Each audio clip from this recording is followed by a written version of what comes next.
Coach Kim Mulkey. Of course, look, let's just get out of the way. We talked about it yesterday, the Washington Post and whatnot. Clearly, there is a journalist, and I guess you could use that word in whatever sense you want, but there's journalists out there who has a narrative that they are trying to paint and is trying to craft a story around that narrative, right? Kind of shooting the arrow and then painting the target around it, if you will. I don't want to get into all of that today, Coach, because I don't want it to overshadow what has been another fantastic accomplishment and fantastic weekend for this LSU women's basketball team, as it's the first time since 2013 and 14 that the women's team finds themselves in the Sweet 16 in back-to-back years, consecutive years, and it's on the heels of a very strong second half performance. I know that we always make too much of kind of halftime speeches and whatnot, being like, oh, let's rally to victory. But what was the message at half, down at half, to MTSU, and then come out in the manner that you did and really dominate those final two frames? Good morning. I think you're right. People think you go in and you wave this magic wand or you give this big rah-rah speech. Sometimes less is more, and especially when you're in the playoffs. These players know you go home if you don't win, and I think we just picked up our intensity defensively. We were more aggressive.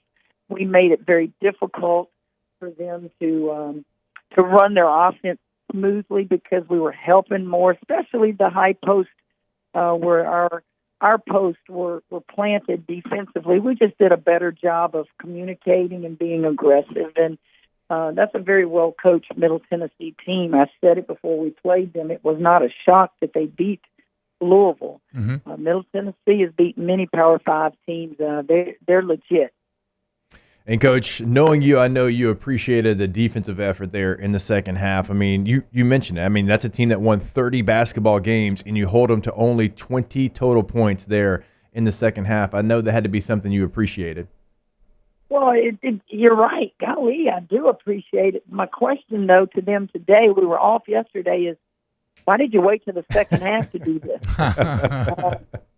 And so, we won't spend much time at all on Middle Tennessee, but I might pick on them a little bit with my sarcasm and give them a hard time. But we got to face a very good UCLA team that Creighton gave all they could, and it was a good game. And I watched a lot of games yesterday because we had the day off. But UCLA is outstanding. I mean, they're the higher seed. They're supposed to beat us, but I bet you we'll go in there and hopefully give a better effort defensively for both halves. What does that look like travel-wise, Coach? Both teams traveling to Albany game on Saturday. You've obviously done this quite a bit in your career. What's the breakdown of how you manage this week? I purposely have not asked many questions because I think I know how long that trip's going to be. You're almost in Canada. So it's probably a good 3 or 4 hour flight for us. We will leave on Thursday. I haven't even asked them what time we will leave. We will do our work here, obviously. UCLA, imagine how far those guys have to travel from, Los Angeles all the way to Albany, New York. So it's not ideal, but, I tell people there's nothing for us to complain about. These sites were set and bid on years ago, so obviously we need to encourage people to do more bidding to get it in different places. Next year, I think one of them is in Birmingham. So cool. It is what it is, and I know nothing about Albany, New York. It'll be my first time there. My whole premise is this: we're not in any worse shape than anybody else that has to fly out there. Yep. Coach, a pretty fun stat that either Taylor or Alondra gave me today. Angel Reese and Anissa Morrow, the only duo in college basketball to have 20 or more double-doubles in the same season. Angel has 25. Morrow's got 21. Where does that combination rank in terms of just combos that you've coached in your career? Well, T-Bob, thanks for that info. I did not know that, and I guess that's because I see it every day and expect it every game. I have coached some unbelievable post players in my time. Kalani Brown and Lauren Cox. You go back to Brittany Griner and Destiny Williams. I mean, people you guys don't even remember. That's kind of how we recruit. A lot of coaches nowadays get away from the post players. I encourage the post players. I use post players. So they would rank up there in this regard. Their stats and their production are as good as any post players that I've had. A big difference in them and some of the others is their size. You know, Amaro is an undersized post player. Angel's, 6'3" or so. But when I talk about Kalani Brown and Cox, those kids were 6'7" and 6'5" playing together out there. I've had the big combos, and then I've had the athletic combos. I would tend to say that Angel and Morrow are more along the lines of your athletic combos because they can move outside and guard a lot easier than the real big ones. Coach, when you go back and you look at the last two games, obviously when you have a situation where you do something that you want to get fixed, right? It happens in one game, you get it fixed in the other. That's always the goal as a coach. Like, you never want to have two situations happen in back-to-back games that go against you. 24 turnovers against Rice, only 7 against Middle Tennessee in this last game. Again, was that something you even had to mention to your team? I know in your post-game, like, that wasn't something you were very happy about. Like, what was that conversation like with your team to make sure you go from 24 turnovers to 7? This is the honest truth. The game was over against Middle Tennessee. And I walked in – I'm sorry, against Rice, not Middle Tennessee. Mm-hmm. And I thought to myself as a coach, walk into that locker room, I can take one of two approaches. Which one you're going to take? And in that split second, my approach was, guys, wow, I'm so proud of y'all. We had 24 turnovers, and we still won. Get up and let's say the Lord's Prayer. And we said the Lord's Prayer, and we left. That's my sense of humor. That's my way of letting them know, not good enough. Y'all should be ashamed of yourself. And I didn't go in there ranting and raving. I didn't go in there and, chew each of them out. Why would you do that at this stage? They know what's at stake.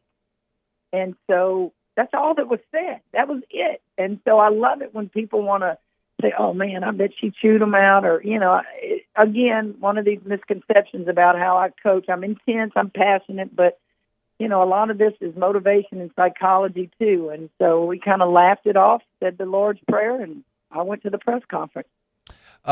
Coach, this is outside of the actual basketball being played right now, but some massive news on the recruiting front as Jersey Wolfenbarger has committed to LSU. This is a former 5-star McDonald's All-American. She's been excellent at Arkansas. She's 6'5", guard forward combo. Congrats on Jersey in the portal. I actually don't know if you can talk about NCAA violations or not, but more like no, I can. I can talk about it. Okay, cool. Because I had to ask. Rules change every day, and so I made sure that I could talk about her. Jersey is from Fort Smith, Arkansas, originally, and I recruited her just like I did Van Lith. I recruited her to Baylor and lost her to Arkansas, and she quit the team. I don't like the word quit, but she left the team at the beginning of the season. Obviously, she couldn't be in the portal because there's a certain time you can get in there, and we assumed that she would. And I told my staff, I'm familiar with her. She's familiar with me. I know her high school coach very well. Never even reached out to him until after she signed. And she signed when she came here. She was at the game Sunday. She flew in and flew out. She's in school there, paying her own way to go to Arkansas to finish the semester. She is a legit 6'5". I just think that Jersey, didn't go visit anywhere else. When we showed interest, she said, I'm comfortable. I know you, coach. You're like my high school coach. I need to be pushed. I need to be challenged.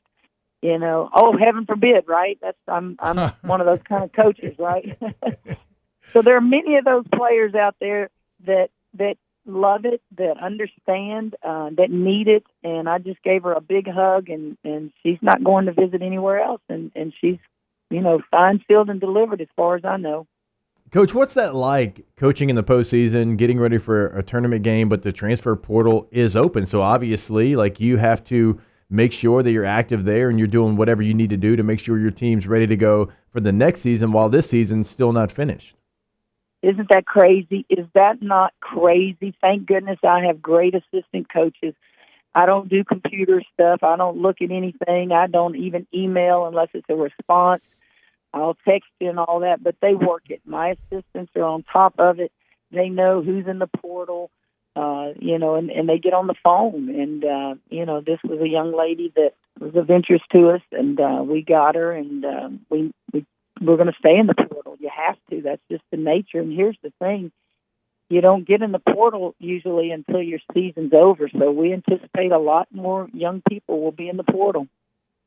Coach Kim Mulkey, the absolute best. UCLA this Saturday. And then, who knows where we'll be when we talk next week in terms of the tournament. Real quick here, Coach. When it comes to Jersey, obviously you mentioned all the relationships and how comfortable she is with you from a coaching stylistic standpoint. Do you think that incredible scene at the PMAC played a role? Like seeing that firsthand and kind of what y'all have built here? Well, she's probably seen it firsthand from the opposing bench. True. I didn't think about that. Good dose. She probably got a good dose of our student section down there, but she got to see it again from, a fan's perspective. And do I think that swayed her? I don't, this particular kid, because she's already familiar with me from high school, and I think she just wants to be a part of a program that challenges her, pushes her. She's got to get better. She knows she has to. She wants to get better, and she just needs a new start. And she is just the sweetest kid. I don't know what it is about big guys and big posts. They always are my sweetest kids. I want them to be my toughest kids. You know what it is? It's a gentle giant thing. I grew up with Cam Hayward, who's now going to be an NFL Hall of Famer, but he was 6 foot tall at 10 years old, and it was that deal where, like, he could just accidentally hurt you so easily that he had to overcompensate in terms of being nice to try to not hurt the other kids. Well, T-Bob, I'm glad to hear it's not just the women that are like that, because I'm like, I want you to be sweet. I want you to be loving. But when you get out here for 2 hours, man, I want you to just be a Mack truck. Well, hell yeah, Coach. Best of luck this weekend. UCLA, Tiger Nation can't wait. And we will talk to you again next Tuesday. Okay, guys. Take care. It's Coach. Yes, I am. There it is, Coach Kim Mulkey.